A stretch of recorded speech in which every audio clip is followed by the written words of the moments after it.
देशमुख प्रकरणाचा तपास आता अंतिम टप्प्यामध्ये आलाय अशी माहिती आमदार सुरेश धस यांनी दिली। धसांकडनं संतोष देशमुखांच्या कुटुंबियांची भेट घेण्यात आली। शासकीय वकील म्हणून उज्ज्वल निकम यांना नेमा, फरार कृष्णा आंधळेला अटक करा अशी मागणी सुरेश धस यांनी केली आहे। हत्येआधीचे 2 महिन्यांचे सीडीआर काढण्याची मागणी आहे।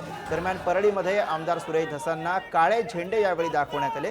आमदार सुरेश धस यांच्या गाड्यांचा ताफा सुद्धा अडवण्यात आला। परळीची बदनामी केल्याचा आंदोलकांकडून आरोप केला जातोय।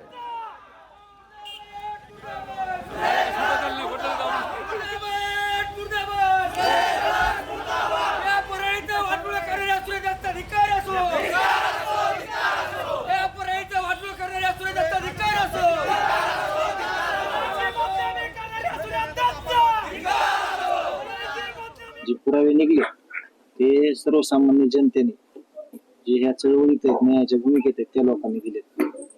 बीड जिल्ह्यातला कुठलाच सीसीटीव्ही फुटेज किंवा कुठला पुरावा या पोलीस यंत्रणेने काढला नाही। एवढी सेन्सिटिव्ह केस असताना सगळ्यात दुर्दैव मोठे डीवायएसपी जी यंत्रणा घेतली आहे यांनी तपास एकदा त्यांच्याकडे दिला, हात झटकेले रात्री 11:30 वाजता सांगितलं की सीआयडी कडे तपास दिला, पण ही जिम्मेदारी नसती त्याची। सेन्सिटिव्ह केस मध्ये त्यांनी काहीतरी एखादं पाऊल टाकायला पाहिजे। धनंजय देशमुख अँड सगळ्या ग्रामस्थांनी या ठिकाणी केलंय आणि जवळपास 13 मागण्या जेल प्रशासनाच्या संबंधित या ठिकाणी केलेल्या आहेत आणि ज्या मागण्या केलेल्या त्या अतिशय गंभीर आहेत आणि ह्या सीसीटीव्ही मध्ये कैद आहे।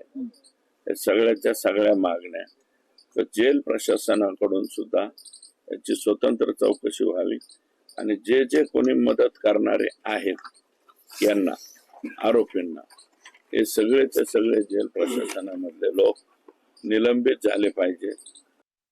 की मागील 4 महिन्यापासून हे प्रकरण सुरू आहे। आरोप प्रत्यारोप होत आहेत। जे आरोप प्रत्यारोप धनंजय मुंडेवरती होत आहेत, आम्ही हे नाही म्हणत की त्याच्यात तथ्य नसेल।